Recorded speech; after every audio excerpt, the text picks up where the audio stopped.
That's what I told him, we might as well not sit. Right.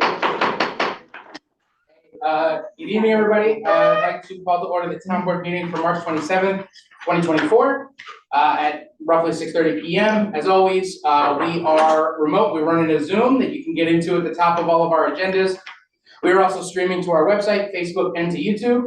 And I would like to ask Councilor Neshi to lead us in the Pledge of Allegiance.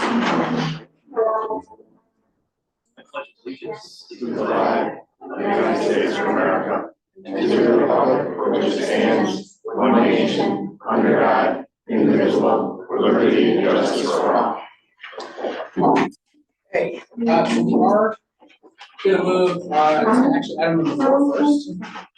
So, as many of us know, Councilor Waters, resigned, in February, and that vacancy has been open for a little while, and so the town board has made a decision, so. Mr. Supervisor, I proudly would like to make a motion to appoint my neighbor, Ingrid Gonzalez McCurry, to the town board for a 1-year term expiring 12/31/2024 to fill the vacancy of former councilor Heather Waters. And I probably second that. Okay, all those in favor? Aye. Opposed? Okay, motion carries. So congratulations. And, we'll do the swearing in right now.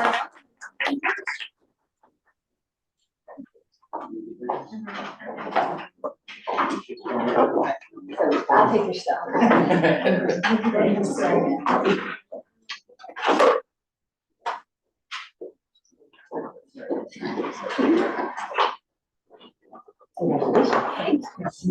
So we drop the family Bible. Perfect.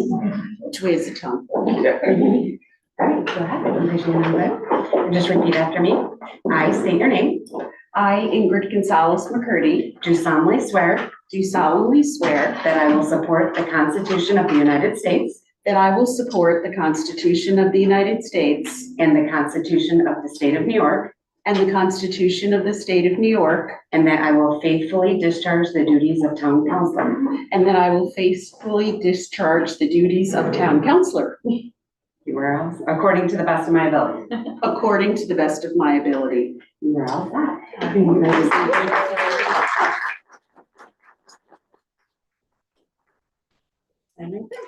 Yeah, and I think there's a date.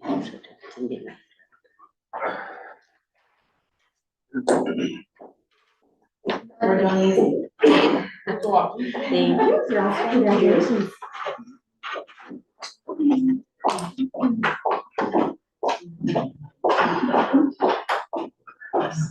Step down.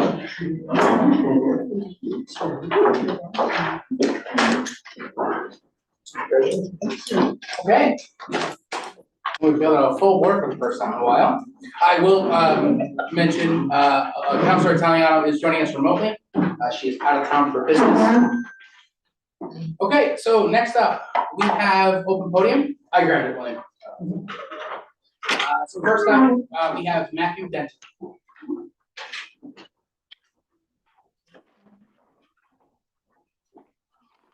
Well, first off, welcome Ingrid to the town board. It's an interesting position, so we'll see what we do with it. So my name is Matthew Denton, and I want to comment on the intention of the town board to create a local development corporation. Yes, section 1411 of the not-for-profit corporation law of the state of New York allows the town or any private citizen to create a local development corporation for the purpose of purchasing or leasing real property owned by a county, city, town, or village, specifically real property owned by the county, city, town, or village that is not required for use by such county, city, town, or village. LDCs purchase or lease property owned by the town that the town no longer has a use for. Currently, the town owns 3 primary properties: Town Highway Department, Town Hall, and the Old Town Landfill, all of which are in use by the town. In the authorizing resolution for the creation of the Manlius Redevelopment Corporation, it explicitly stated the town desires to establish a new local development corporation to undertake certain projects and initiatives, including but not limited to assisting in the redevelopment and construction of a new town hall facility. To reiterate, LDCs purchase or lease property from the town that the town has no use for. The town does not own property that it does not have use for. The town wants to form an LDC to purchase land explicitly for use by the town as a town hall. Am I the only one that sees the inconsistencies in those statements? An LDC is for management of property a town has no use for, not for developing land for town use. If the town board wants to build a new town hall, they need to purchase and develop the property according to municipal laws. Ideally, it would also include a conversation with residents on if we want a new town hall. This resident, myself and I, has no desire for a new town hall and the increased tax burden it would entail. I ask the board to unanimously vote no on this authorizing resolution, and if you're serious about a new town hall, put a proposition on the ballot in November. Thank you. Thank you. Thank you. Yeah. Next up, Elaine Dutton.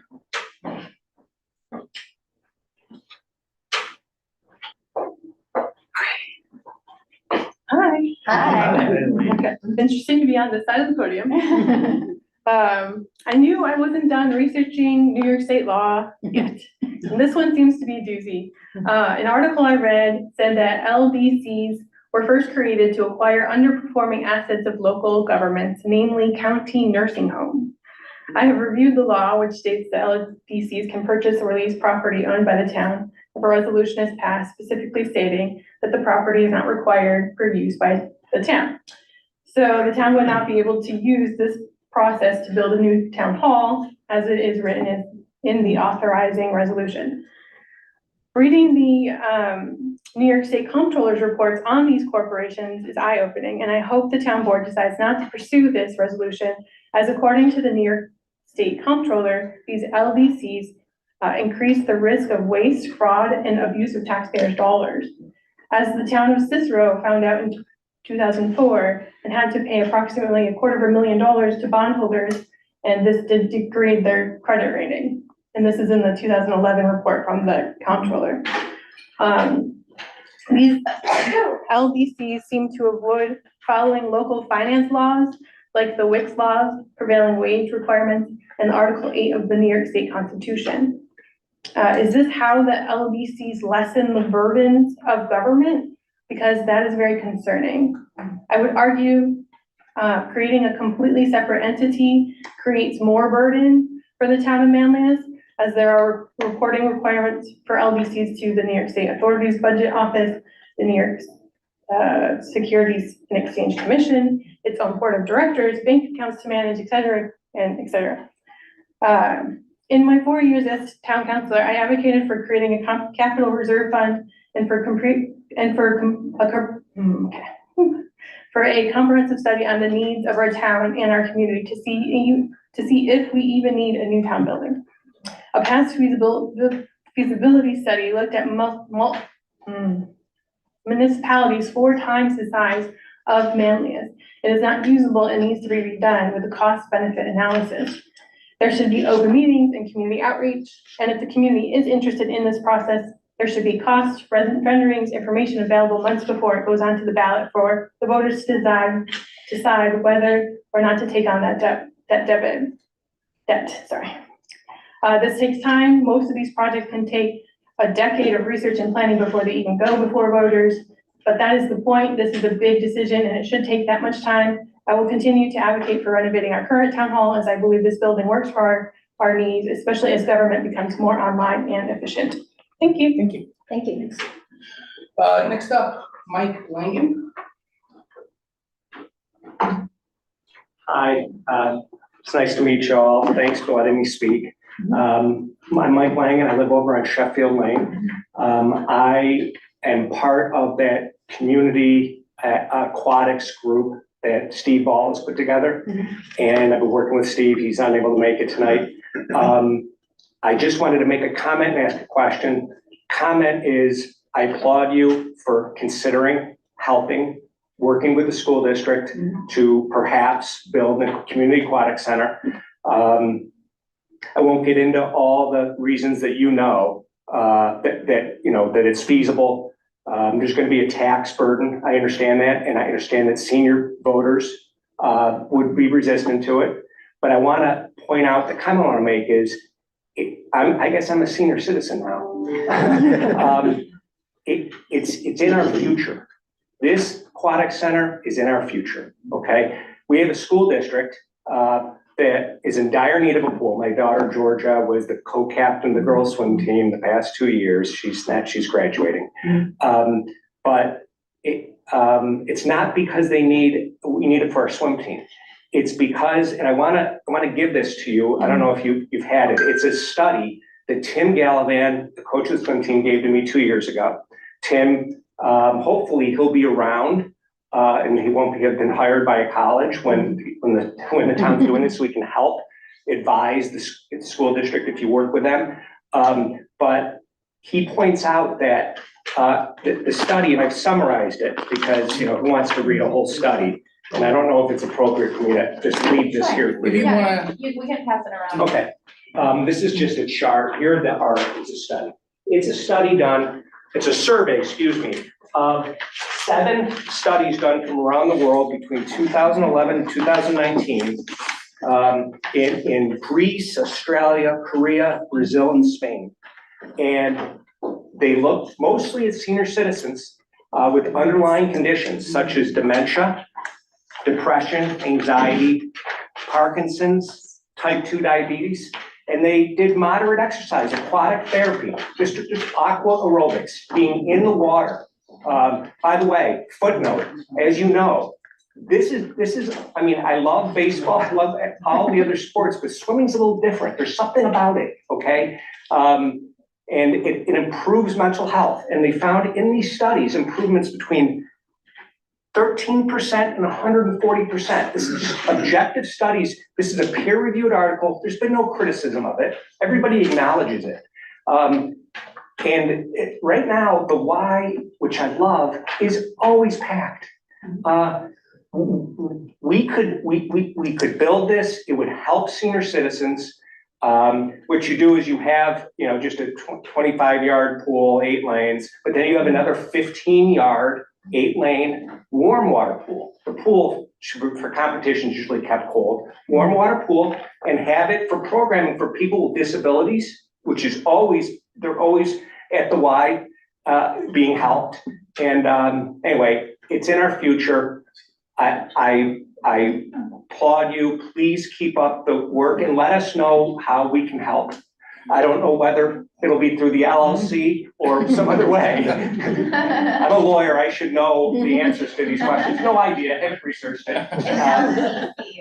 Local Development Corporation. Yeah. Yeah, not LLC. Oh, As sorry, I'm sure you sorry. know. Yeah, there you go. Come in here. so on that point, I had a conversation with Steve Ball recently. We've identified, Counselor Neshi, who's interested. We're gonna be putting the study group together. Okay. And just given the conversations we've had with the schools, the focus in the immediate is going to be research, site visits to some places like Skaneateles, and then also looking to do some public survey stuff. Sure. So that we can start to get a sense, because some of the conversations I've had since we started talking about the pool is there's a desire for an indoor field. Yes, all I these, understand. every other- Hockey rink. Exactly. I understand. And so, kind of prior to really sitting down and starting to define a project, I'm hoping that the study group will be able to, at the same time, looking into pools and what it takes to maintain, still gathering that information to tell us, is it worth it to buy a, bigger parcel of land and then have Right. additional amenities over time, something like that. But those emails should be going out next week. Okay. And then the goal is to schedule a first meeting as soon as possible. And then the group can kind of self-govern and with the goal of delivering back to the board, a fairly comprehensive report of what the public is looking for, rough costs, timelines, things like that. Yeah, okay, that sounds great. And I'm looking forward to working with Steve. I understand there's a USA Swim study, there's a course that people can take, and that would help inform this process. Anyway, so, okay, that sounds good. Great, thank you. Thank you very much. Thank you. So, there's one really last item, for open podium, that we've got here. We received at townboard@townofmanlius.org. It's an email address that you can every board member, including some of the administrative staff, gets access to that. So it's a great way to talk to the board and everybody who can help with problems. We received an email from Brent DeBruin over on McLennan Drive about just some concerns about parking. So this is within the Homewood development. These are narrow streets. As a former resident, it can get a little dicey at times when you've got a lot of people parking. And so really, kind of shooting around with the board and just having conversations. It's something that, if he had known to put open podium in this, we just wanted to kind of bring it to everyone's attention. I know I did talk with the police department. We really don't have a significant number of complaints about parking. I think there's, been a nominal number of overnight parking tickets. Yeah, so in the address in question, without saying it, we had one ticket over the last year for illegal parking. And we had 0 calls regarding illegal parking in that area. So I mean, that certainly from our perspective, there's not a known problem. It doesn't mean there isn't a problem. Yeah. It just isn't one that was ever brought to our attention. Yeah. So I know that they suggested things about maybe odd even or things that, I think it's something that you guys can certainly look at, but from our perspective, at least for now, absent getting a higher volume of requests, we don't have an identifiable problem yet. So I see Mr. DeBruin here. He does have. Yes, good evening, everybody. Can you hear me okay? Yep, we got you. Okay, yeah, I just wanted to more or less just bring this to the board's attention as a, as a safety concern or whatever. Like the photo that I forwarded to all of you is just kind of, safety aspect, making sure that, everybody was following the rules that are in place. And that's why I wanted to at least propose the thing about an odd even parking type possibility down the road. Because again, when the neighborhood was originally constructed and everything, folks, as I said in my email, there were far fewer cars on the roads or whatever. And, now, especially if you have cars parking on not just one side of the road, but on the other side of the road at the same time, it causes issues with folks getting by, not just for regular vehicle traffic, but also should there be an emergency. And so, again, just wanted to bring it up to the board's attention. No, I really appreciate that. And I think, I think the chief forwarded me something, to say, basically moving forward, when you identify it, and feel free to tell folks in the neighborhood, when you identify a serious problem, like you're saying, emergency vehicle access, or just, strictly just a significant amount of illegal parking, we would actually ask that you reach out to the police department, let them know, because as we start to build, an understanding of, if, there's this many complaints a month, or it's high frequency in certain times, that'll really help the police department advise the board on kind of next steps moving forward, and if this needs, some type of legislation to address.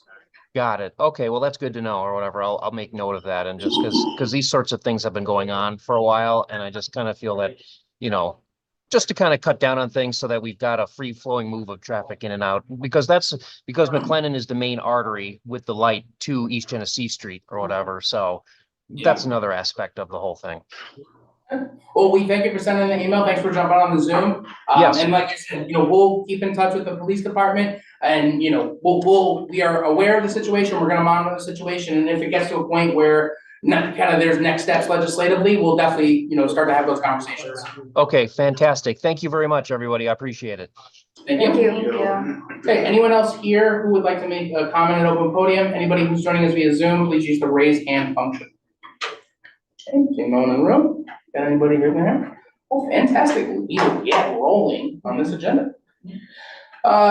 So first up. Tom? Tom? Yeah. Looking for an update on the unsafe building at 6602 Fremont Road. Is their attorney online right now? Is there Mary Harrington? Steve? No. No one else online? No, sorry. I think it's Kristen. No, Okay. she's not on it. So I had conversation, because we had requested that they give us a resolution to what they would be doing. I received word back that they were looking into the demolition of the building, and they had questioned whether they needed an asbestos survey or not. I said that I could work with them, whether they wanted to obtain the asbestos survey and abate, or if they wanted to take the building down hot. And then I was just contacted by their architect, who said that she was going to be going out on April 4th. And I believe from conversations with her, they just have to kind of exhaust every option for getting approval from the bank to demolish the building. Okay. So they are moving forward. I think they have to, like I said, exhaust all the options for demolition. That is where I stand Do you with think it would knowledge be on the structure. reasonable for us to ask them to come to the 410 meeting and kind of give us a final? I was hoping that we were gonna have a final verdict, but I think, again, it's an issue of getting approvals outside of their own Yeah. business to be able to move forward. Okay, But I can write a letter stating that because the building is structurally unsafe, that they could take it down with the appropriate measures, with the asbestos in it, and dispose of it appropriately. yeah. And And I that think would too, be- just, again, I think part of the conversation we've had previously is that, right now, snowing recently, it's still pretty cold, but as we get to the warmer time, we definitely want this addressed, especially if there's asbestos in it. So, I think it would be really good if they could commit to being here on 4/10 and to try to give us that final answer, if you wanna relay that to them. I will. I think that would be really useful. Or at least give us the timeline of, let us know what are the steps that get to that final decision, and a timeline would be appreciated. I'll forward that on to them tomorrow, and then when the minutes are done, I'll forward the minutes on, so that can be reflected in that. Yeah, thank you very much. Okay, Councilor Nicholson, you got some updates? Yes, so with the Manlius Watershed Steward Committee, I just wanted to give a brief little update to some activities that have been going on. Our last meeting was March 19th, and there were a couple of things that I thought would be important to bring to the board. We have our regular meeting schedule is updated, and we kind of moved some things around. So we're gonna have a regular meeting in April, open to the public on April 16th. And then in May, we were kind of planning our regular meeting because we're participating in Sustainable Manlius' Earth Festival. So we'll be there, go team. And then June, July, and August, the summer months here, we're going to be providing an opportunity to take little field trips to some of the trouble areas that the committee is focused on. And those will also be open to the public. We'll get those out by the webpage too. And then a discussion of the potential development of the town watershed protection plan as a complement to the town's comprehensive plan. So we're gonna look to review other existing plans from other municipalities for some ideas, pull in our local partners to help us with this, but this is something sort of down the road for the Citizen Science Committee to assist with. And then really the real purpose that I wanted to bring an update to this committee is that over the course of the last few months of this brand new committee's activity, there have been a lot of questions and some kind of redundant feedback about specific problem areas within the town following heavy rains, the issues that really we do want brought to us. So we wanted to kind of make sure that the community had a reminder of what our focus is. And at this particular, what is this committee doing for the town right now? And specifically what it's doing is we're collecting data to create a record for helping homeowners and policymakers make smarter decisions with respect to preserving the watershed. And we're doing that through our portal on the town's website. So I would direct anybody, and we've had a few comments come in, and I've gone to meet with residents in the areas that have been identified. And, and again, it's always that perpetual question, well, what are we going to do about it? Now that you've seen the problem, what are we going to do about it? So the point is we're feeding all of this geographic information into what will be a bountiful, useful GIS tool for the future. But for now, just as a reminder to the town, anybody watching and anyone interested in the Watershed Committee and its activities, that's primarily what we're doing right now, along with the citizen or the community science activities that we have planned, including moving our creek walk. The annual creek walk will be at Mill Run Park in Manlius in September. We bumped it from May because that's tomorrow. So, and we didn't want to have an event during the month of Earth Fest as well. So we want to just move it to fall. Well, the weather will still be fine for it. Maybe a little bit less money even. Probably. And, again, a big reminder that April 16th at 6:30 at the Manlius Library is the next meeting of this committee, and all are welcome who have an interest in protecting our watershed. Any questions? All right, it's still me next to, number 7 is me too. So the SMTC Study Advisory Committee has been meeting, so in the various villages, including the village of Fayetteville, Trustee Rice has been active on that committee, and in the village of Manoa, we had the mayor involved a little bit, and in the village of Manlius, Mayor Laurel has been involved. And the purpose of this is to study what's feasible about perhaps enhancing bikeways and pedestrian ways that would actually connect the 3 villages. That's the idea. Connectivity is the big word, to connect Manoa, Fayetteville, and Manlius villages. I've been a cyclist my entire life. There's a lot of people involved on this advisory committee who are active, active transit people, Yeah. non-vehicle people. And so there's been a lot of great input. A plan has been developed, and now that plan is going to the public for comment and interest. So the first public presentation is Thursday, April 11th. It's an open house format at the Village Auditorium in Manlius, the Village Manlius Auditorium. What's that date again? Thursday, April? Thursday, April 11th, and the open house is from 6 p.m. to 8 p.m. with a brief presentation by the SMTC planners at 6:15. Just to kind of give an overview of the process where it's at. There will be the classic sort of poster boards around to take a look at, but it's 6:15, brief presentation, otherwise drop in anytime between 6 and 8. And I'll be there to tell you how great it's gonna be, and please, all are welcome. And I just want to follow up on that and let everybody know that the SMTC has a group called FLOAT, which stands for Alternative Transportation. Forum on Alternative Transportation. Forum on Active Transportation. Yes. Active transportation means walking and biking, by the way. They have to have a special word for it. Anyway, so the town of Manlius presented, Councilor Nicholson was there, and we presented on how we incorporated active transportation into our comprehensive plan. So they are interested in this. They're looking forward to people coming on the 11th to hear more about what people are looking for. Is there anything you could email to us that is prepared already, or any of that, anything about the study in advance of that? Just to the board? Yeah. Sure, I can send you the plan and the invite. What I was gonna say too is, if between the two of you with the watershed steward and with the SMTC study that's going on, if we could get like a picture or like social media and stuff, and then we can also put it in our event reel that's up on the website.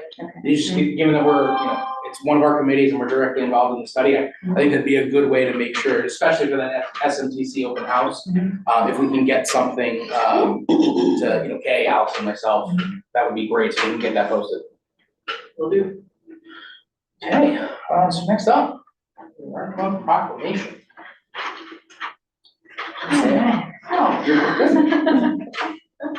Do we often stand for proclamation? I think you should start that. So, the state of Manlius is in the throes of planning Earth Fest, in coordination with Renewable Fayetteville. And that event, will be coming up in May. And we also, of course, Earth Fest is meant to celebrate, acknowledge, honor Earth Day. So, we, in anticipation of April, and to keep things just a little bit confusing, we're celebrating Earth Day in May, and we're designating April Earth Month. So there's a lot of moving parts here, but it's all of Earth Month, Earth Fest. Yeah, I pretty much do. The first quarter of the year is Earth Month, this Earth quarter. Okay. Whereas the town of Manlius recognizes that these significant challenges posed by climate change, which threatens our planet's ecosystems, biodiversity, and the well-being of all living beings. And whereas in 2023, the town of Manlius demonstrated its commitment to climate action by writing and adopting the Climate Action Plan, outlining strategies to reduce greenhouse gas emissions, enhance energy efficiency, and promote sustainability across our community. And whereas in furtherance of our commitment to renewable energy and sustainability, the town of Manlius successfully completed the development of the 2.45 megawatt community solar project on the town's retired landfill, demonstrating innovative solutions for clean energy generation and land reuse. And whereas Earth Day serves as a poignant reminder of the critical need to prioritize climate action and work towards a sustainable and equitable future for all. And whereas the town of Manlius is committed to leading by example in combating climate change, promoting energy efficiency, and advocating for policies that support environmental protection and climate resilience. And whereas to honor Earth Day and underscore the importance of climate action, we proudly declare the month of April as Earth Month in the town of Manlius, dedicating ourselves to raising awareness, fostering environmental stewardship, and advancing sustainable practices. And whereas as part of our Earth Month celebrations, we are thrilled to announce the 4th annual Earth Fest to be held on May 4th, 2024 at Canal Landing Park in Fayetteville, where we will gather to not only celebrate our planet's beauty, but also to reaffirm our commitment to combat climate change and protect our environment for future generations. Now therefore be it proclaimed that the town of Manlius recognizes April as Earth Month and encourages all residents to participate in Earth Fest on May 4th, 2024. Let us unite in our efforts to address climate change, protect our planet's precious resources, and build a sustainable and resilient future for all. Thank you and have a nice day. Thank you very much. Okay, next up, we have an item here, looking for approval for TMPD, to declare 18 Motorola XTS 2500 mobile radio surplus and sell said radios. Anything you'd like to add? They weren't worth as much as you were hoping. I'm sure not. They never are the second time around. So, Mr. Supervisor, I'll go ahead and make that motion to approve the town Manlius Police Department declaring these 18 Motorola XTS 2500 mobile radio surpluses, as surplus. I'll second. All those in favor? Aye. Opposed? Okay. And then I'd like to make a second motion to approve the town Manlius Police Department to sell said 18 surplus portable radios to United Radio for a total of $1,980. Should that be 1,880? The agenda document says 1,880, but the motion says 1,980. I think we redid the calculation about 4 times when we were like. Well, why not? Double check. 110 times 18, 1980. We got it right, Alyssa. Okay, well, so just wanted to make sure because 2 different figures. Thank you. We have. Did you second them? I seconded. Okay. All those in favor? Aye. Opposed? Okay. Let's sell some radios. Okay, next up, this is a good one. We've got our highway superintendent here looking for approval to purchase road paint and glass beads.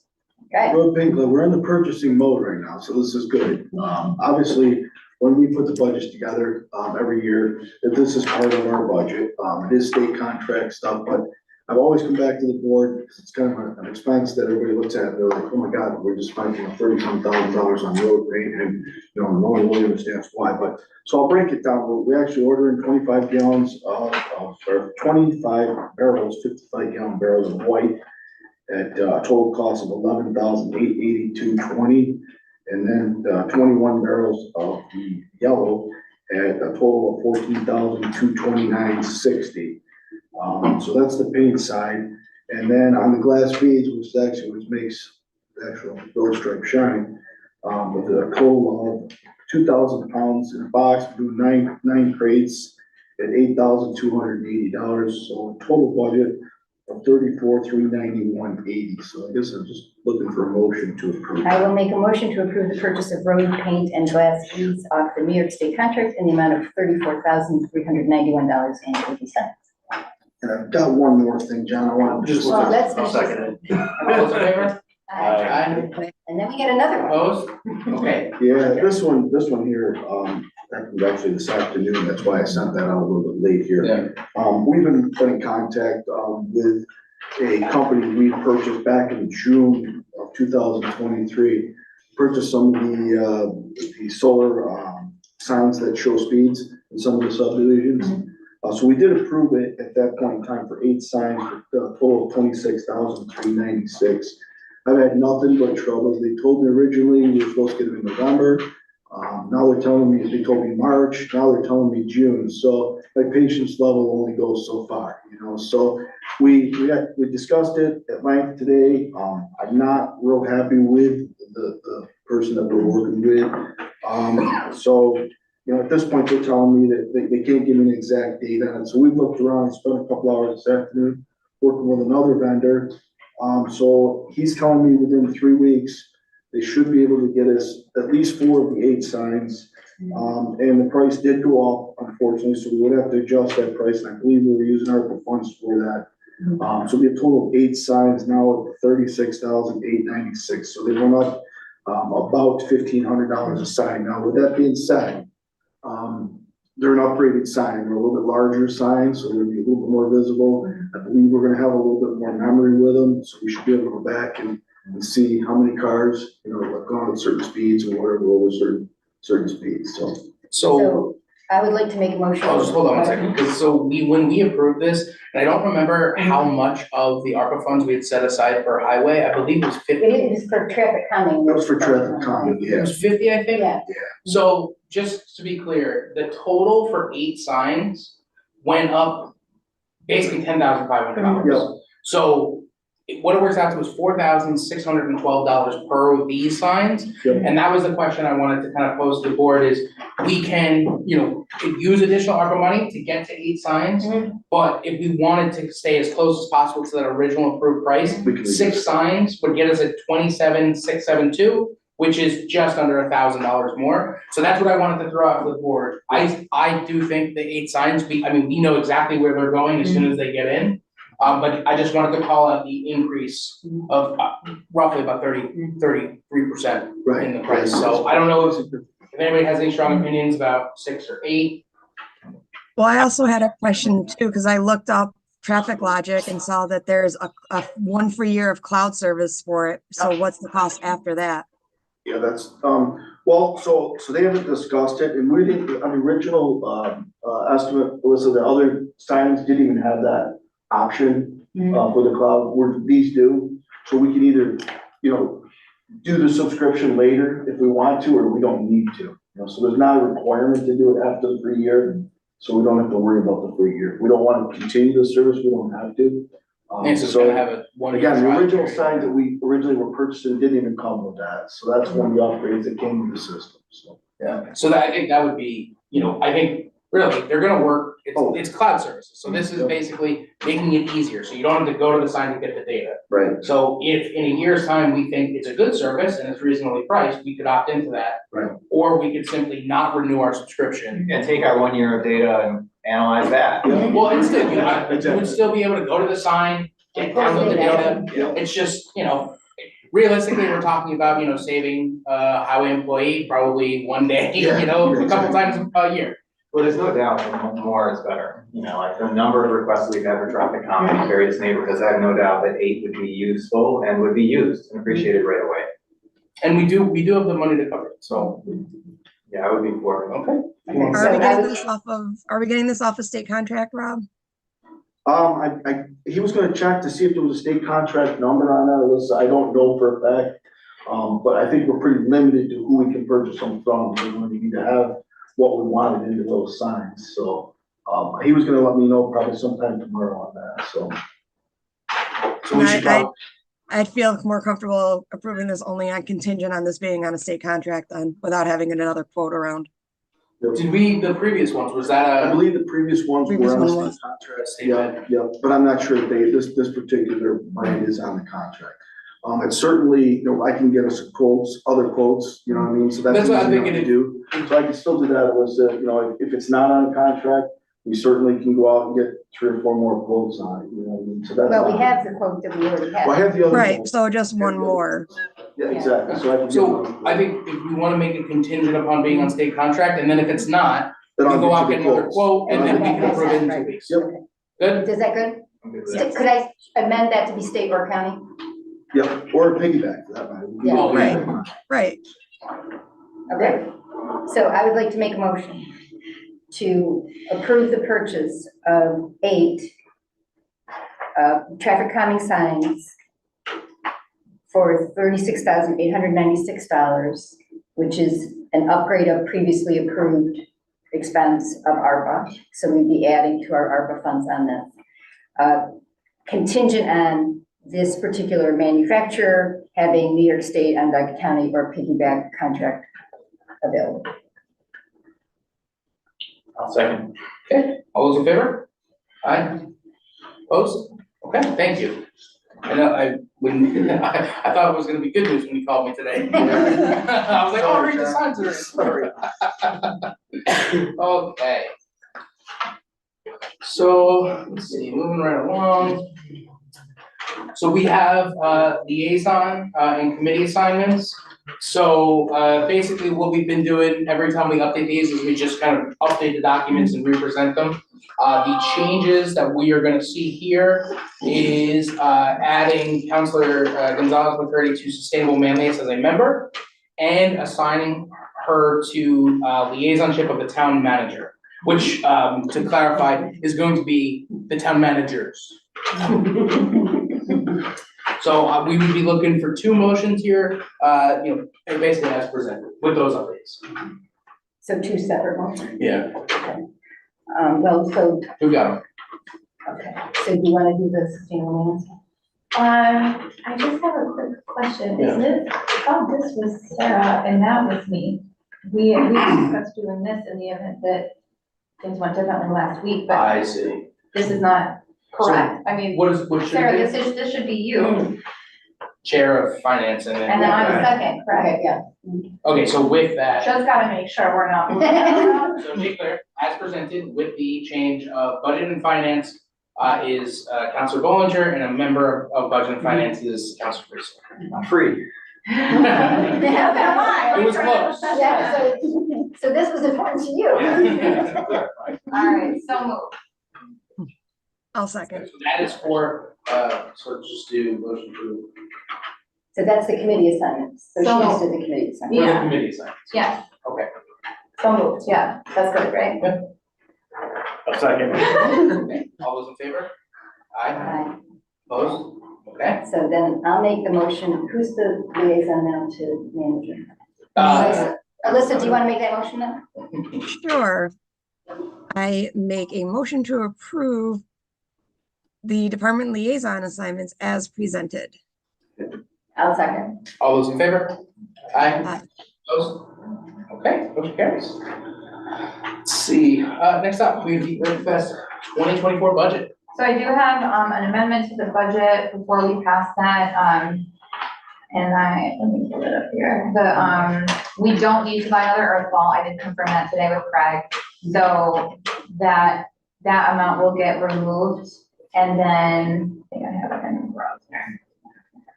So it's, my apologies. I have about 7,000. Yeah. The budget.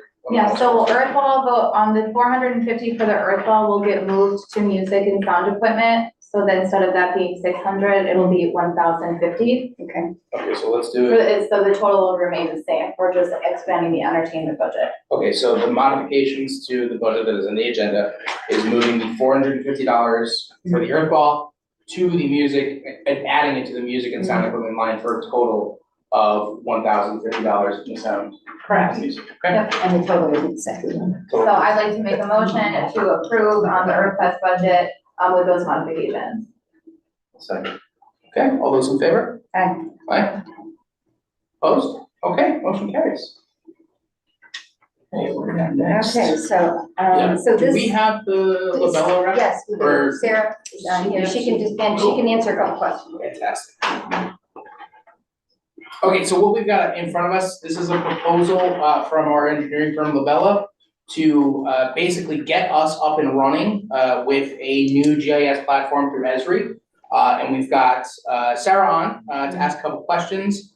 Sarah, you wanna? Yeah, so, hi Sarah, I'm Sarah.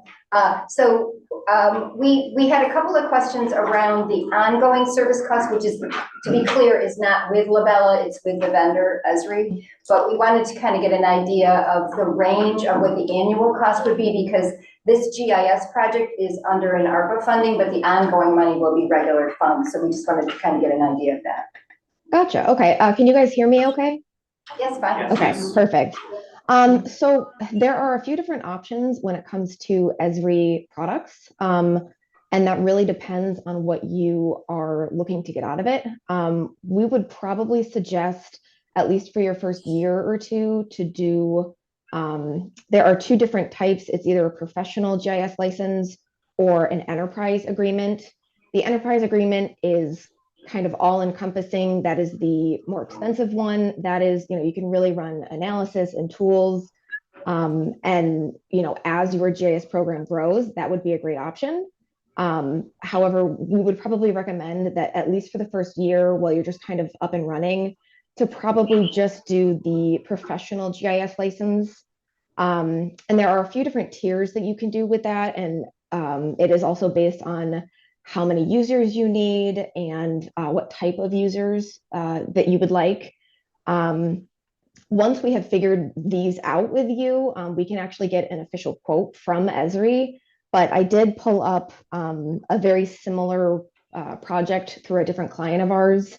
So I have very rough estimates of each of these types of licenses. That's fine. We understand the point is to do the assessment, Yeah, no so you worries. can't give us a hard look. Gotcha. Okay. All right. So we would probably recommend that you do the GIS Professional Standard license subscription. And for 1 year, that would be roughly about $3,000.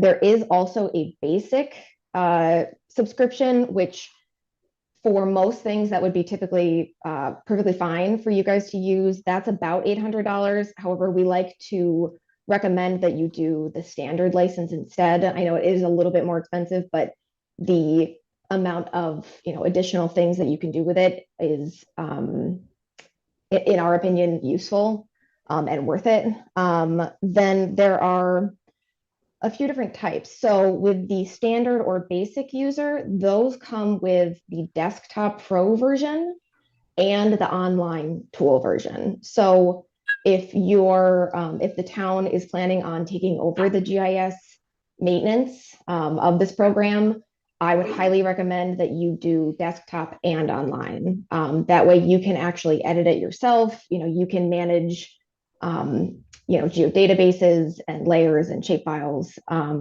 If there is the option, if you didn't want to hire someone internally to do all of your GIS work, that is something Labella also does. So if that is something that you guys would be interested in, you don't necessarily have to also purchase the desktop version. You could then just purchase the online versions, which are a little bit cheaper. So now for the online versions, there are a few different types. Depending on exactly what you would like, there is either a creator, which, as it says, you can actually create data. You can manipulate, the tables and attribute data. That would be about, I would say, about $600 a year. There's a mobile worker subscription. And this is if you have people in the field with either a tablet or an iPhone or basically anything they can get an app. That would be about $400 a year. An editor subscription, that would be about $215 a year. And that is the difference between a creator and editor is you just can't create stuff. You can edit existing data, you just can't create things. And then finally, the last one is the viewer subscription. And that would be, let's see, probably about $110 a year. And as it says, it doesn't have any editing capabilities. It's basically for another client of ours, the town of Victor, they have a few of the viewer subscriptions just so that they can kind of pass that out to members of staff that only want to go online and actually view data that's already on there. And it's useful for them. They can actually look at all of the data that's available, click on things, see what the actual data is like brought up.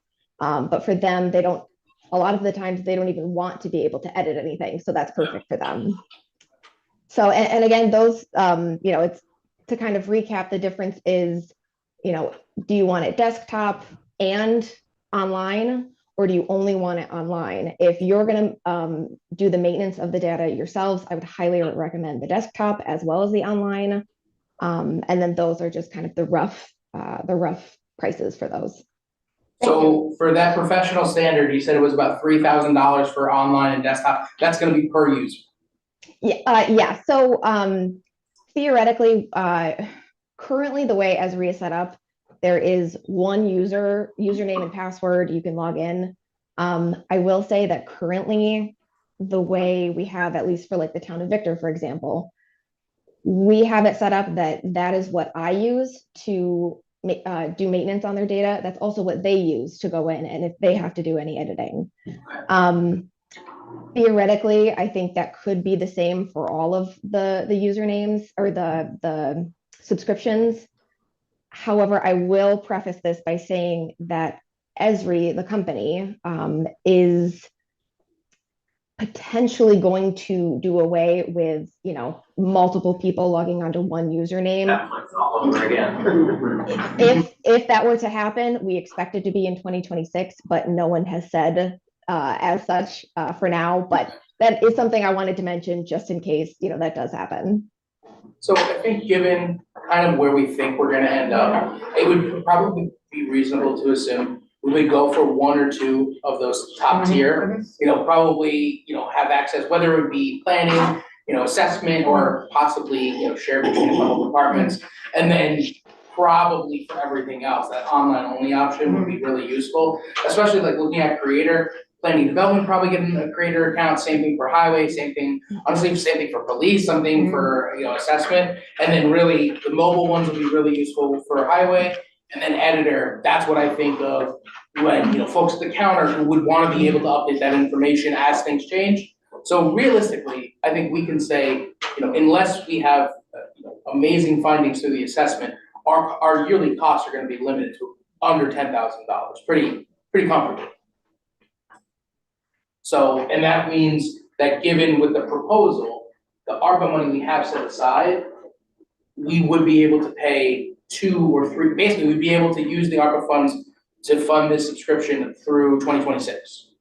And probably have still some left over. So it's well within, so I think the elation of seeing the proposal number plus understanding the ESRI costs, we're well within reason of what's been budgeted for. And, I think understanding that yearly costs are about $10,000, that's a lot easier to absorb than what I think I expected this conversation to be tonight. So thank you very much for kind of walking us through that, very helpful. So I would make a recommendation that we would approve this proposal, understanding what the additional cost will be. Are there any other questions for Sarah? We have a general sense of the timeline until we get to that point where we're in like a I stay. think the proposal has something in there about timeline. I think there was sort of roughly a 6-month assessment and development phase to kind of get with all the departments and get with Esri to choose the right package and then load our stuff into it, because there's existing GIS stuff here that's in an older format that needs to be uploaded. So our goal was to have this part of the project completed by the end of 2024. Okay, sounds good. Does that sound right to you, Sarah? Yes, yeah. So there are a few different options. One is you could purchase this as soon as you want, and then this is what Labella could use basically as we gather your data, as we figure out exactly what data you want in your geodatabase, we could actually use your account to do so. However, the other option is Labella does have its own licenses. So during the gathering of the data, during this actual initial stage of the project, it is perfectly acceptable that Labella uses its own licenses if that is something you would rather hold off on for, a few months for sure. Yeah, I'd say we hold off in the short term, and then once we get to the point where I think department heads are, it's like, let's sit down, let's do training. They're doing their own thing. Yeah, that's, I think when we can kind of, we can move towards those subscriptions, so thank you. Okay, great, thank you. Anything else? Okay, I would like to make a motion to authorize the supervisor to sign the proposal for professional service with GIS mapping with Labella for a total of $107,760,000. Second. All those in favor? Aye. Opposed? Okay, motion carries. Thank you very much for joining us, Sarah. Well, that's exciting, because I know we've had some really good conversations about what we can leverage through this, and also, Trustee Matt, definitely something that we're looking at as we bring the system online, trying to find ways that we can offer kind of, we're gonna have data for within the villages, so we're gonna be looking for ways that we can offer, additional mapping and really, allow it to be functional for everybody within the town, including the villages. Because we use we have mapping software and stuff right now also. Yeah. It's really, excuse me, it all grows out of date so fast. Yeah. I appreciate that. Okay. Moving right along. So next up, Attorney Kotowski, if you'd like to just talk to us a little bit about what we've got here for the LDC, the Manlius Redevelopment Corporation. Just give us a kind of a walkthrough and understanding of kind of the structure of these things and some of the experience you might have in other municipalities? Sure. So, Local Development Corporation is a quasi-governmental agency. It's not a government. It's functionally a not-for-profit under New York State not-for-profit law, but it does have many of the components of a governmental agency. Certain things that the Local Development Corporation has to comply with, that every other municipality has to comply with, are open meetings law requirements and freedom of information law requirements as well. The way that this Local Development Corporation probably would be structured would be, we would have certain board members from this board sitting on the board. We'd also have, and I think we're not entirely sure yet who exactly will sit on the board, but there will be at least some representatives from this town board and possibly some representatives from other departments within the town, possibly town residents. I think that's to be determined as far as who will sit on this board. It will operate as a separate entity, separate and distinct from the town, but it will share some features with the town. The intention is to assist in acquiring property and developing underutilized parcels within the town, which is a very legitimate purpose for a not-for-profit local development corporation. These are used very frequently by other counties, other towns, other villages to develop underutilized sites within the municipality's borders to help economic development. And I think that's what the purpose of this local development corporation would be for. And I will say as I worked with Attorney Protesky and started to learn a little bit more about LDCs, we found a number of neighboring municipalities. DeWitt has one. City of Geneva is one that we identified today that is a pretty strong model. So what we're going to be doing, probably for the rest of the week, I'm going to be putting together a lot of these examples so we can send it out to everybody. And then as there's questions, understanding that we'll, bring this conversation back up at the next town board meeting. But I would just ask, as we send out those examples, take a look. And then if you have any questions, please send them over to the attorney. And really, the reason we're looking at an LDC right now is as a way to get us towards a new town hall and police department facility. But I think really, as I learned more and more, what an LDC really appears to be is a tool that we would have in our toolbox to go after many of the goals in the comprehensive plan, including, how we want to see things develop in the future.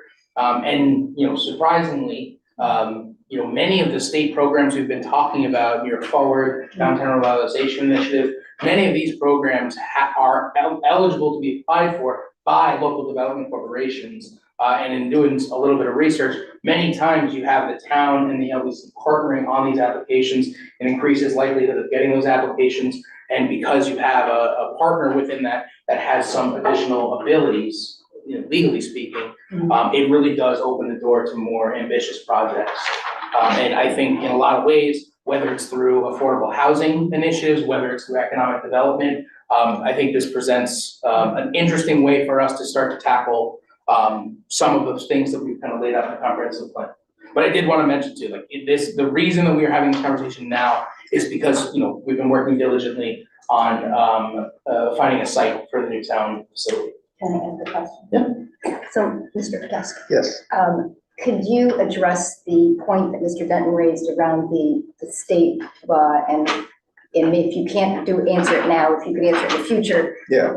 How is this acquiring land that's not already municipally owned? Because that seems like it's in contradiction to the founding statute. Well, and I kind of caught what you said, so I don't want to put words in your mouth, but I believe you said that the local development corporations were set up so that the town can transfer property within, unused property within to it. That's not the intention here. I believe the intention here is for the local development corporation to acquire the property in the first instance. So that's a distinction that needs to be made. And there are certain reasons under the state law for the local development corporation to acquire property, and I believe this all fits within 1411's purpose if this local development corporation would acquire that property. So I think there's a piece of interpretation of that law that needs to be clarified in our maybe even in the resolution we say section 1411 says X, Y. It does. If you look at the resolution, it talks about all the powers under 1411, which include. Right, it does, and it says those things, including underutilized property. Yeah, to construct, acquire, rehabilitate, improve for use by others, property assist financially in such construction, acquisition, rehabilitation, improvement, and maintenance of property, disseminate information, furnish advice, technical assistance, liaison with federal, state, and local authorities respective to acquire by purchase, lease, gift, bequest, devise, or otherwise real or personal property or interest therein, to borrow money and issue negotiable bonds, notes, and other obligations therefore, and to sell, lease, mortgage, or otherwise dispose of or encumber property or any of its real or personal property and interest therein upon such terms as it may determine to be suitable. So that's some pretty broad powers as far as the local development corporation goes. So good points raised.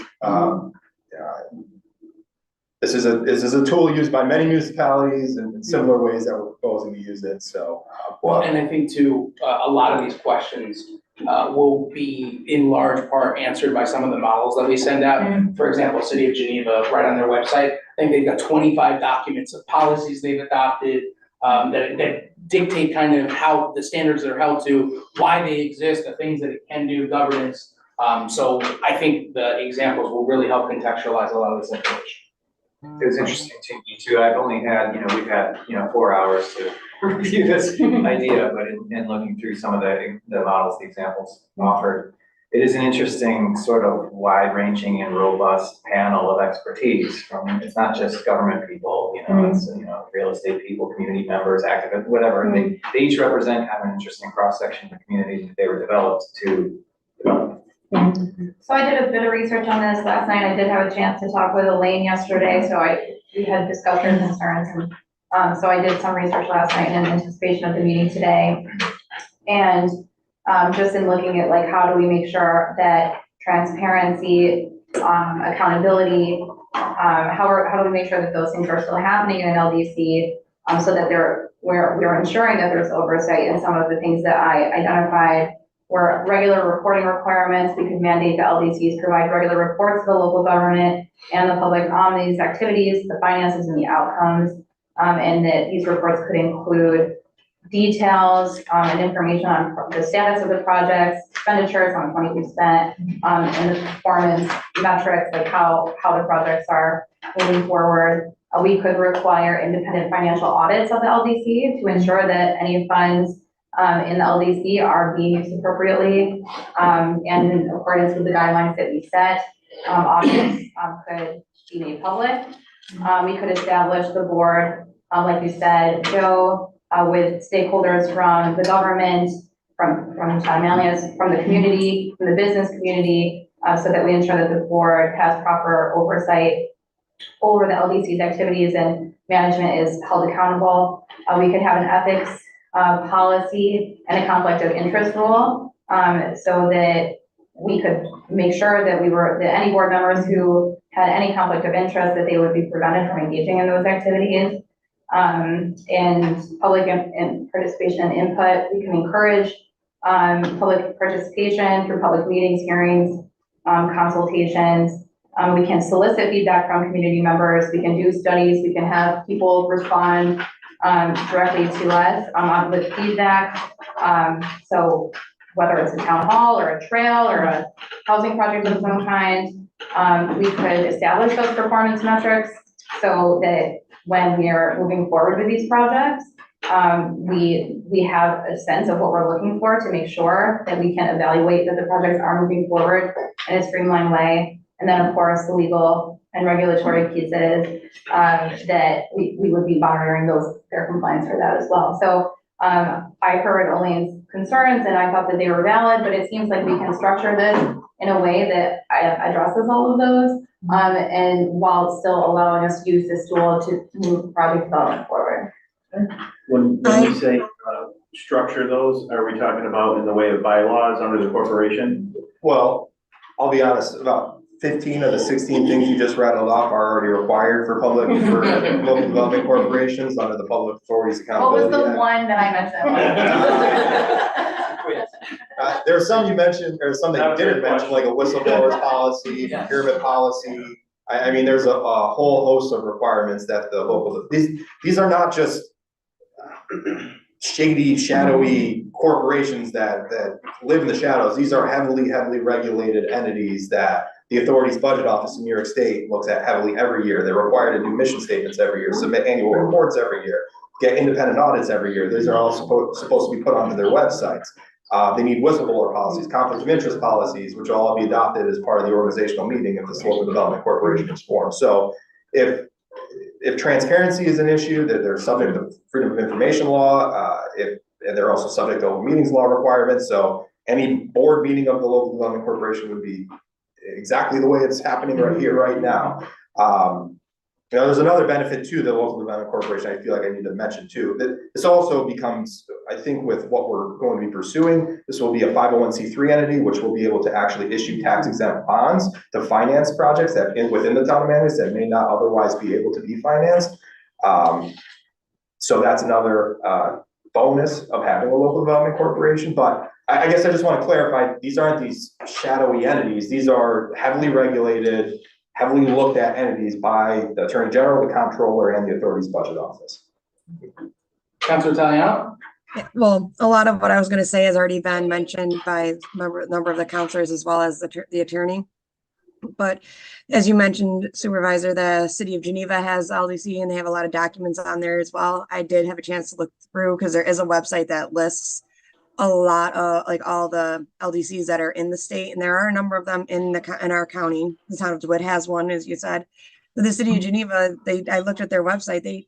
It's the stuff they have on there, and their bylaws spells out and answers a lot of the concerns that Elaine mentioned and Matthew mentioned. And one of the things that they have in there is that the LDC is subject to the open meetings laws and their public meeting laws in there. So that's something that because that was one of my concerns too, as well, is that we don't want, we're open, like we're open. We stream everything. We put everything on the internet. We tell everybody everything. We don't hide things as a town board. That's something that we're very proud of.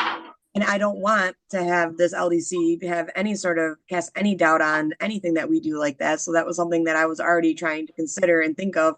How can we present this to our residents as something that, no, we're not trying to do this in a shady way to try to circumvent anything or hide anything that we're trying to do. And I was happy to see the city of Geneva has that in their bylaws for this, is that they are subject to these open meetings laws and they post all of their stuff on there. And the town of DeWitt has their budget posted on there through 2026 for what they're doing. So I don't see why we couldn't do the same type of stuff on there for our LDCs, but all these other cities and towns are doing, and cater it and tailor it to what we want and need to, so that we can be able to continue moving Manlius forward in the way that the comprehensive plan envisions and what we need to do, and in a way to make our residents feel comfortable in knowing that we are doing this in the best interests of our town and them, and not as a self-serving way.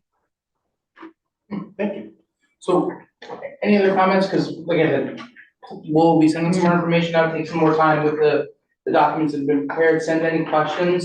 And that way, we can kind of have a conversation about where we think we're going to end up at the next meeting and just kind of keep this project rolling. So great. So next up on the agenda. We have to table that because it was written in the agenda that we were authorizing. No, we just don't do anything. Just don't take an action. Yeah. So next up, we do have item number 15. This is a payment of limited taxes agreement with a solar farm. We are going to table that for now as we're still waiting for some feedback from the developer. And next up, Councilor Italiano, I think you probably want to take the lead on these two pieces. Manlius Pro Housing Pledge Resolution. Yes, so in July of 2023, Governor Hochul issued an executive order and created a program called the Pro Housing Community Program. It's a new policy that she has to reward local governments who are working hard to address New York's housing crisis. The town of Manlius has already been working towards that to address the housing crisis. We have already approved the addition of about over 400 housing units in our town. The reward for becoming a pro housing community designation is that we will receive priority in applications for key discretionary programs, including programs like the Downtown Revitalization Initiative, New York Forward Program, and many other programs like the Regional Council and New York Main Street Program and things like that to help us fund various things. I know that Genesee Street and Burdick are trying to use some Main Street funds there and the downtown revitalization funds there. And this will also help us in as well as with the LDC in a way down the road. The Village of Manlius has also already submitted their application for this program, and that is pending. Their last meeting I was at years ago, I think it was maybe the last one of the last two. They mentioned that they had submitted it. I don't know if they have received word back yet on it, but it'll be very beneficial for us because all of these funding programs that they have, they're all very competitive. So for us to be able to get a preference by becoming a pro-housing community, by doing things that we're already doing, it's a very big advantage. In the process for it, there are two options for it. The one that we are doing because we aren't able to show permits for it just yet and everything because there's our new projects for the over 400 units are in order to do it, we have to submit a letter of intent to the HCR, which is Homes and Community Renewal. And then after that, we have to also approve, we have to authorize this resolution and approve a resolution saying that it's a boilerplate resolution that they issue. We can't really change it. Similar to the climate action program that we are, climate smart community that we are. We just can only add in town of Manlius in there. So we have to approve this resolution and send that in. And then our enforcement officer and planning department are going to be rather busy. And so will our town manager possibly. We're going to have some conversations to see who's going to be taking over the responsibility for this. Because it has to be a town employee to submit in various things. That we're going to be following submission requirement option number 2, which is, as I said, the executed pro-housing community resolution that we're hopefully going to be approving and passing today. And then a zoning map file in a format readable by standard GIS software, which we're going to be getting very soon with Lavella coming forward with this. A zoning code summary and housing planning and building permit information from the prior 5 years. Councilor Creasel has already reached out to our code enforcement officer about that information to see if it would be difficult to gather or where we are with that. And he did not seem to think it would be very difficult to gather that information. Fortunately, once the letter of intent is received by HCR and they send it back, it is allowed to move forward. They'll send us a link to upload. We can upload the information once we receive it as it comes through. We don't have to upload it all at once. So that is a good thing because I don't think we have it all available right now. It'll take some time for our planning department to get it together. So with that, we have the letter of intent in there, or the letter of intent in there. Hopefully we'll be able to authorize a supervisor to sign and send, as well as the resolution. Does anyone have any questions? Because that was a lot of information. That's great. It's important gestural steps to take. I mean, and Manoa's done it too. It's a, it's just an important step to take to move us closer to the goal. And we're gonna do it anyway. Right. I will say in the resolution, it does outline like 5 bullet points, and it's just like, oh, look, they're doing all these things, so it seems like a no-brainer. Right, like I said, we're already doing it, so why would we not just make it be official so we can get this preference for funding? So do you want to make a motion? Yes, I would love to make this motion. So first I will like to make a motion to adopt the pro-housing community pledge as presented. I'll second. All those in favor? Aye. Aye. Opposed? Okay, motion carries. Great, and I would like to make a motion to authorize the supervisor to sign the pro-housing community letter of intent to home and community renewal. I'll second. All those in favor? Aye.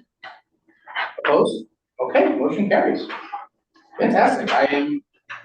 We will, let's make sure that we get a meeting on calendar with relevant town hall staff and we get a strong plan of action to move forward to get this application in. Yes, looking forward to it. It's very exciting.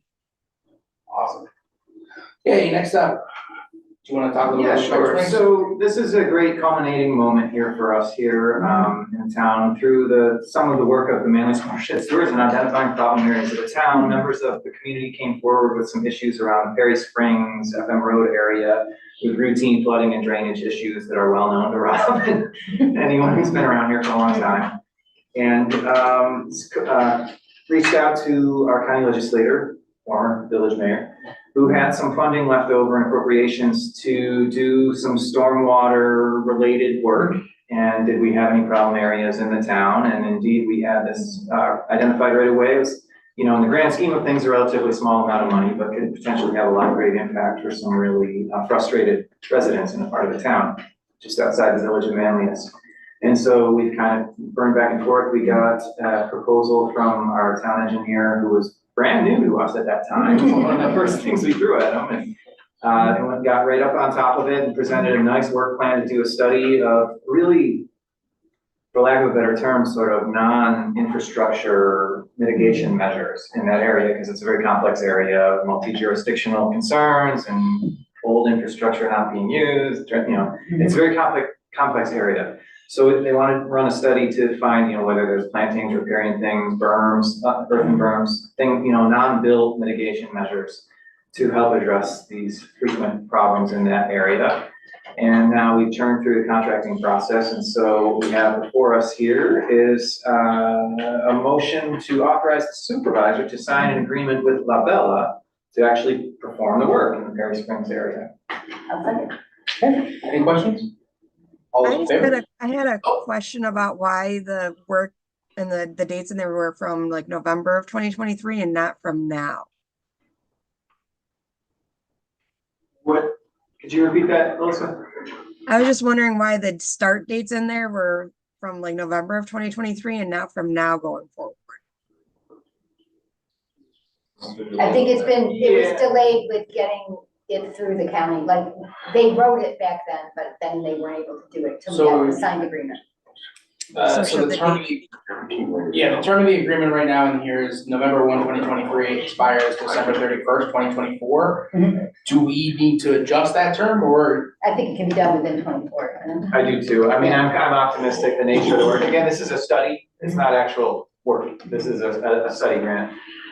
I'm happy to reach out to La Bella, I'm happy to reach out to the county and see if, what would be required of us. I imagine it would be complicated. Yeah, I think we need to have it done. We would prefer to have it done within the contract period. Yeah, okay. So I was just talking about La Bella's portion of it, saying that it was starting in November until then. I think that's just. know if they needed to move it forward. Yeah. Okay, so we're comfortable with the terms. Yep. Okay. As long as that's fine. All those in favor? Aye. Opposed? Okay, motion carries. Next up, we have a conflict waiver from Harris Beach. So returning to the new town facility conversation, do you want to just tell us? Yeah, sure. So it's in your packet. It's a risk compliance issue from my law firm's perspective. So the site that the town is looking to, or corporation is looking to acquire related to the new town hall facility, the seller is actually represented by an attorney out of our Harris Beach, Rochester office. What I'm finding after being at Harris Beach is with 260 attorneys all over New York State, we end up ending up on other sides of the same transaction quite often, unfortunately. There will be internal, if the town board chooses to waive the conflict, I would obviously be working with the town and the local development corporation to, on your end, the attorney in the Rochester office would be working for the seller on that end. There would be internal controls in place so that I would not have access to his files, he would not have access to my files, but in order to move forward with allowing me to negotiate the deal further, our firm is requiring this waiver, and so the professional rules of responsibility require this waiver as well. So the waiver is before you tonight for your consideration. Yep. Simple question. Yep. Clearly not a lawyer. Yep. What recourse or actions would be taken should a violation be observed by either party? Immediate withdrawal from representation. So if the seller's attorney perhaps gets information he's not supposed to from my information, we would both have to withdraw at that point, and seller would have to retain their own separate counsel. Town Local Development Corporation would have to retain their own separate counsel. So if there's a violation on either of our parts or in any way, shape, or form, then both of us would be conflicted out from representation completely. Both. Yes, both parties. Yep. So both. It makes sense, you start fresh, with two separate, and you just gotta get the pieces. And they're consenting also, I mean, they're signing this. Yep, they have to So weigh the we're conflict not as just well. saying, okay, we're cool with what you guys are doing, like it's a mutual agreement. Yeah, thank you. No problem. This is actually a common thing that happens in developments. There, at my job, we have to sign these types of things all the time for some reason. There's so many law firms out there, you would think that this wouldn't happen, but it happens all the time. I think there's actually not that many lawyers. Like, Yeah, that's a probably- problem. There's too many lawyers at my law. Too many lawyers, not enough law firms. I'll make a motion to approve the waiver of conflict of interest regarding Harris Beach P LLC between the town of Manlius and Country Properties LLC. I'll second. Okay, all those in favor? Aye. Abstain. Before we move on to Opposed? the, sorry. Abstain? Abstain. Motion passes. Before we move on to the minutes, I had a quick update for something that wasn't on the agenda and I didn't want to forget it, which is how I ended up just interrupting you. We have a young woman, Lily Palmer, who's interested in an internship with Sustainable Manlius, so she can complete her degree program. And she has a background in renewable energy. That's what her degree program is in, with particularly solar. So she reached out to the recreation department. They passed along her resume to me. I met with her last Friday, and I did circulate a letter and a work plan this afternoon. I know it was a little bit late. I'm not sure if you had any feedback on that. The plan would be that I could extend this offer to her tomorrow, and then at the next town board meeting, in the event that she accepts the offer, then we can vote to have her come on board. She'll be full-time for 12 weeks. And so she'll be helping with EarthFest. And then when EarthFest is done, she'll be helping with the electric vehicle charging station project in the village of Manlius that we're developing, as well as the solar on the highway garage. And I'm hoping that she can take the climate action plan and look at all the different things that we might be able to do to actually implement it and think creatively and outside the box. And some right up and down. Maybe she could help with the solar vehicle, the electric vehicle. Yes, yeah. She wants to see how these things work in the real world. Like it's, like we're not all just studying the internal mechanism of a solar panel, how to actually bring it to fruition and get it on a building. So she's interested in learning more about that, but also willing to do a lot of the work that it takes just in the traditional internship. Unpaid. And does our insurance cover student? I'm sure it's happened before. There have been interns in the past. Yeah, I did meet with John and Ann earlier today, so they've got. And we did have a conversation about, especially for the Art Fest work, you know, in the letter, we'll establish some type of maximum of like reimbursement for mileage, something like that. But that would be the only cost that we would incur, have her equipment, things like that. So, but I did want to make sure to, that work plan, so we're holding up our end of the bargain of bringing on an intern.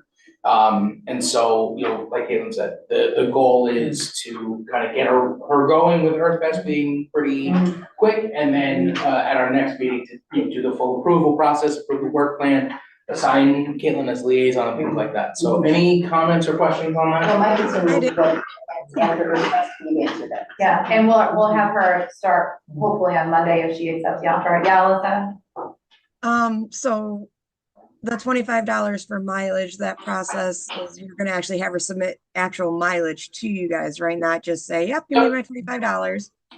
Yeah, so like, I think the key thing was like driving flyers around for EarthFest, picking up things. So we're just gonna establish that, you know, at the beginning of the day, she kind of sets up in Google Maps where she's going, and then has that itinerary at Google Map to submit for mileage.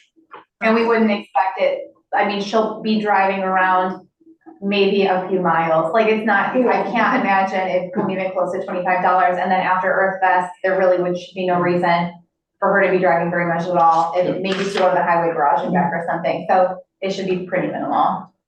Okay, and then she's gonna be using her own computer. Just want to make sure that she does have some cybersecurity on it. So it's not just, because she'll be on the town's internet when she's Yeah, at the so office. we could definitely make sure that that's fully secure, and to that point, we talked about having her set up, we won't be able to extend the town of Manlius email address. We will be asking her to set up like a standalone, Gmail account or something like that, so that everything within that account is accessible for FOIL purposes or for any reasons. So. Yep. Appreciate it. Okay, Thank you. so, any other new business, anything, any comments, questions? Yeah. Almost it? Yep, I Yeah. got something.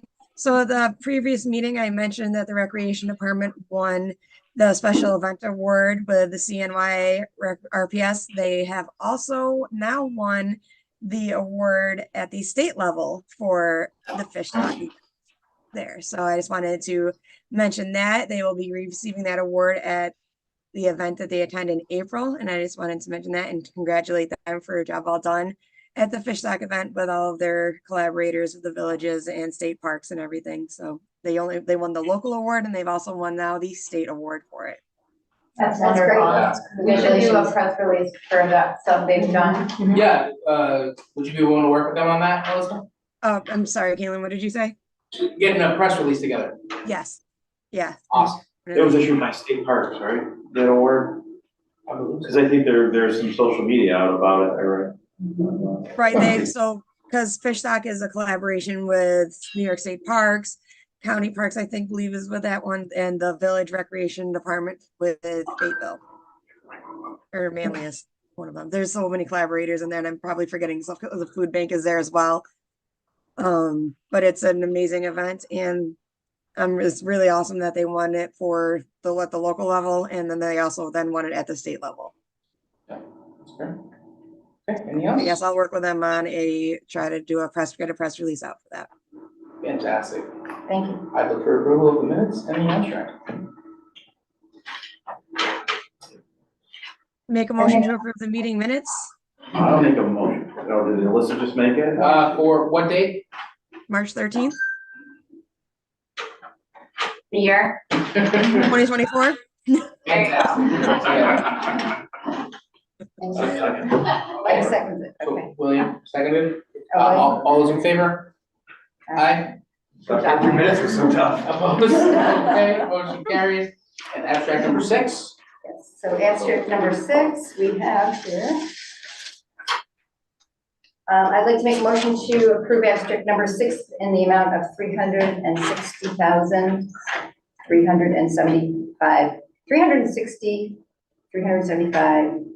and 77 cents. All right, you got that one. And Mike seconded. All those in favor? Aye. Opposed? Abstain? Okay, motion carries. Motion to adjourn. Second. All those in favor? Aye. Opposed? Okay, good night, everybody. What do you think?